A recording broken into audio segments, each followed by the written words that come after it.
I graduated believing I'd finally earned my place in our family business. Instead, I opened a folder and learned my parents had handed everything to my sister. When I asked why, my mom didn't hesitate. She said I was only good with my hands, not my brain. Years of 60-hour weeks unpaid suddenly made sense. That was the day I stopped giving them my labor. And that decision triggered a phone call from my dad about our biggest client that changed everything. Before I tell you how it unfolded, tap like and comment where you're listening from, especially if you've ever been erased by family. My name is Amanda Hartman, and for as long as I can remember, my value in this family was measured by how early I showed up and how late I stayed. Our workshop sat on the edge of a busy Texas city, tucked between warehouses and a stretch of road that smelled like asphalt after rain. To outsiders, it looked like a proud family operation. Inside, it ran on quiet hierarchies no one ever said out loud. My father liked to talk about legacy. He said it while running his fingers over finished surfaces while nodding at framed photos of past projects on the wall. My mother talked about image, how things looked, how they landed, how people perceived us. Between the two of them, the future was always discussed as if it already belonged to someone else. That someone was my younger sister, Lily. Lily never smelled like sawdust. She showed up polished hair, perfect clothes, untouched by work. When clients visited, she floated through the showroom with a smile that photographed well. My parents watched her like she was proof they'd done something right.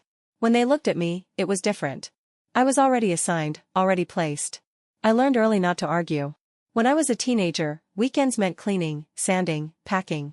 While other kids talked about trips and lessons, I learned the weight of raw material and how to fix mistakes no one else wanted to own. My hands cracked every winter. The skin never fully healed.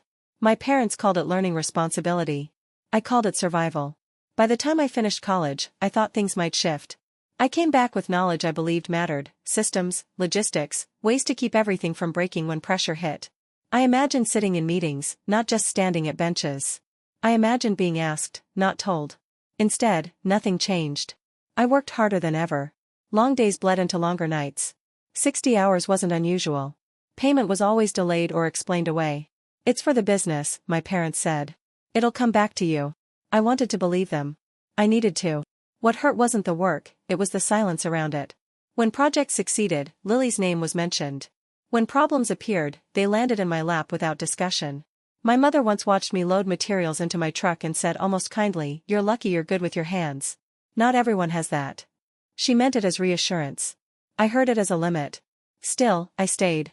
Because when you grow up being useful instead of chosen, you learn to confuse endurance with love. And at that point, I didn't yet realize how carefully my role had already been decided. By the time I realized something was wrong, it wasn't because anyone said it out loud. It was the small shifts, the kind you only notice when you've been standing in the same place for years. Meetings started happening without me. Nothing dramatic, just conversations that paused when I walked in, then resumed later behind closed doors. Decisions about suppliers were suddenly already handled. Client calls I used to take went unanswered until Lily looped herself in and replied with carefully worded messages that sounded impressive but said very little. Meanwhile, my workload grew heavier. I was the one fixing rushed orders, smoothing out mistakes before they reached clients. When materials arrived late, I reworked schedules. When a piece didn't come out right, I stayed after hours until it did. 60-hour weeks blurred into each other. Some nights I drove home with my hands aching so badly I had to sit in the truck for a minute before turning the key, just letting the engine idle while the pain settled. Pay was always coming. That word started to feel hollow. If I asked, my father would sigh and say cash flow was tight. My mother would remind me that sacrifices were part of building something meaningful. Lily never joined those conversations. She didn't have to. She came in midday sometimes with a photographer. Sometimes just her phone held high. She'd walk past workbenches like they were props, smile, snap a few shots, then disappear. Later, I'd see the posts, polished captions, talk of craftsmanship, people praising her vision. My parents shared every single one. Once I suggested a change to how we handled a recurring delay.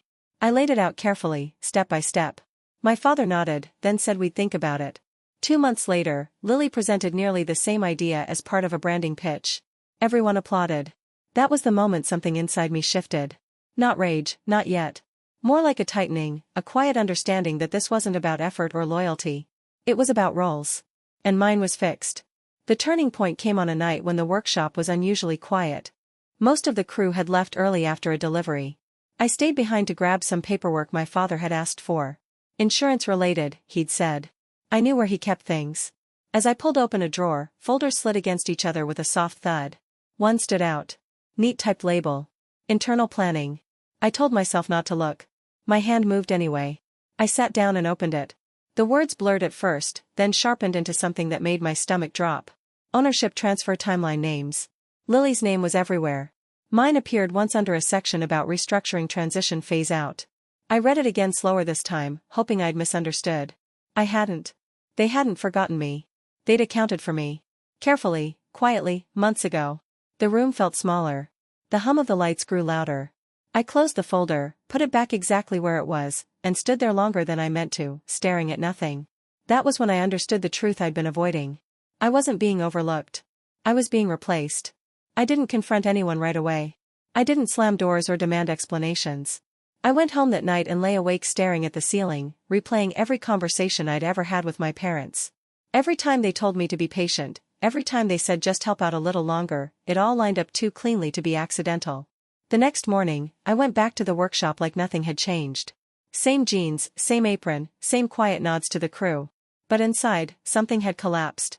The belief that if I worked hard enough, I'd eventually be seen was gone. And without that belief, everything else shifted. I stopped staying late, not dramatically. I didn't announce it.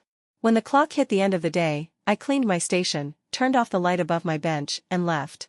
If an issue came up after hours, I documented it and set it aside for the next morning. If a delivery ran into trouble, I forwarded the details instead of fixing it myself. I didn't sabotage anything. I simply stopped absorbing the damage. At first, no one noticed. Then, small cracks appeared. A supplier called asking about a specification I usually handled.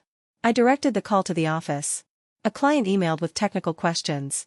I replied politely and looped in management instead of answering directly. Meetings grew longer. Decisions stalled. The hardest part was the guilt. It crept in during quiet moments when I saw the crew struggling with problems I could solve in minutes. These were people I respected, people who'd worked beside me for years. But I reminded myself that the system had been built to run on my silence. If I kept cushioning the impact, nothing would ever change. Outside the workshop, something unexpected happened. A supplier I'd worked with for years pulled me aside during a routine pickup. He asked casually if I was still planning to stay long-term. When I hesitated, he nodded like he already knew the answer. "Whatever you do," he said, "you'll land on your feet." A few days later, a client sent a message thanking me for a recent project and asking if I'd ever consider working independently. I stared at the screen longer than necessary, my heart beating a little faster. I didn't respond right away. I wasn't ready, but I saved it. The real collapse came at the end of that week. I was loading my truck when my phone rang. My father's name lit up the screen. He rarely called me directly during work hours. His voice when I answered was tight, controlled, but strained. "We have a situation," he said. "Our biggest client has concerns. They're asking questions only you can answer." I looked back at the workshop, the open bay doors, the familiar hum, the place that had taken everything from me while promising me nothing. "I'll get back to you," I said, and for the first time, I meant it. I didn't call my father back right away. I sat in my truck with the engine off, hands resting on the steering wheel, watching dust drift through the open workshop doors. For years, that sound, the low hum of machines, the distant scrape of wood had felt like home. Now it felt like a room I'd already left, even though my body was still there. When I finally returned his call, I kept my voice even. I asked what the client's concerns were. My father exhaled sharply like he'd been holding his breath. "They're asking for changes," he said. "Technical ones. They're not comfortable moving forward without reassurance." Reassurance? The word almost made me laugh. "I've sent all the documentation," I replied. "Everything's in the shared system." There was a pause, then quieter. "They specifically asked for you." That was the first crack. I told him we could talk later and ended the call before he could say more. That evening was our regular family dinner, same house I'd grown up in. Same table polished to a shine at surface reflecting the warm overhead lights. Normally, I arrived early to help. That night, I showed up on time. My mother was arranging dishes when I walked in. She glanced up, smiled briefly, then looked back down, adjusting a napkin that didn't need adjusting. Lily arrived next, perfectly put together, phone already in her hand. My father followed, carrying a bottle of wine like nothing in the world was wrong. We sat for a few minutes. There was small talk. Lily mentioned a recent post that had done well. My mother nodded approvingly. My father asked about the weather. It all felt rehearsed like a scene they'd practiced without me. I reached into my bag and placed a slim folder in the center of the table. No one touched it at first. "What's that?" my father asked. "You know what it is," I said. My mother's hand stilled. Lily's eyes flicked to the folder, then back to her phone. I opened it to the page I'd memorized and slid it closer to them. I found this by accident, I continued. But it explains a lot. My father leaned forward, reading, his jaw tightened. My mother didn't look at the page. She looked at me. This was business planning, she said calmly. You weren't meant to see it yet. Yet, I echoed. So, there was a time you planned to tell me I was being phased out. Lily finally spoke, her tone light, almost bored. You're overreacting. It's just structure. I turned to her. Structure that gives you everything and gives me nothing. My father opened his mouth, then closed it again. My mother sighed, the sound heavy with practiced disappointment. Amanda, she said, you've always been good with your hands. That's your strength. But leadership takes a different kind of mind. There it was. The sentence I'd heard in pieces my whole life finally spoken without softening. Good with your hands, not your brain. I felt something loosen in my chest. Not pain, relief. So all those years, I said slowly, those long weeks, the projects I carried, the problems I solved, none of that mattered. It mattered, my father said quickly. Of course it did. But not enough to count, I replied. The table went quiet. Then my father's phone buzzed. He glanced at it, frowned, and stood. I need to take this. He stepped away, his voice dropping as he answered. I watched his shoulders tense, watched the color drain from his face. When he returned, the bottle of wine forgotten on the counter, his expression was different, less composed. It's the client, he said. They're not comfortable proceeding. Lily scoffed. They're bluffing. They're not. My father snapped, then caught himself. He turned to me. They're asking for you. They said if you're not involved, they're reconsidering. I met his eyes. I told you everything you need is documented. They don't want documents, he said. They want the person they trust. My mother looked between us, confusion flickering across her face. What does that mean? It meant everything. I took a breath. It means the relationship was with me, not the brand, not the image. Me. Lily laughed, sharp and disbelieving. That's ridiculous. They work with the company. They work with who delivers, I said. Who answers their calls at night? Who fixes things before they become problems? My father rubbed his forehead. Amanda, we need you to step in. Just this once. The irony almost made me smile. And after? I asked. After I fix this, do I go back to being phased out? We can revisit things, he said weakly. My mother leaned forward. You're being selfish. This affects all of us. No, I said quietly. This affects the system you built. Another buzz. My father checked his phone again. His hand shook. They are pulling out, he said. Effective immediately. Lily stood. That's impossible. They sent notice, he replied. They're done. The room felt smaller, the air heavier. Lily's confidence cracked just for a moment. My mother stared at the table. My father looked at me like he was seeing me clearly for the first time and too late. You could stop this, he said. I shook my head. No, I couldn't. Not anymore. Silence stretched between us, thick and uncomfortable. I'm not doing this to punish you, I continued. I'm doing it because I finally understand my place. And it's not here. My mother's voice wavered. We are your family. I know, I said. That's why this hurts.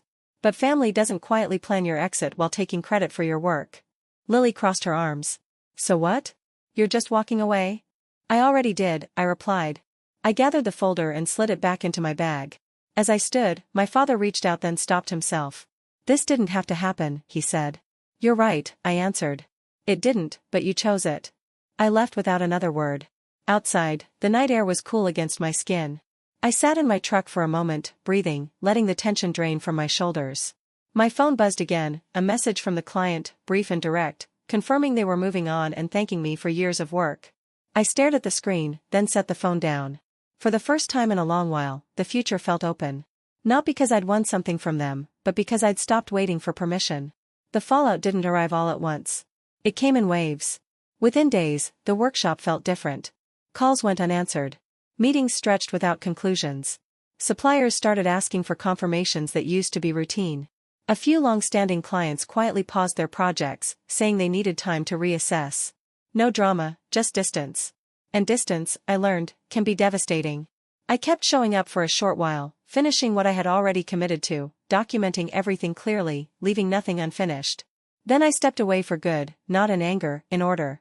A week later, I met with someone I'd known only professionally before. A woman who didn't care about my last name or my role in someone else's story. She cared about results, about trust, about work done right.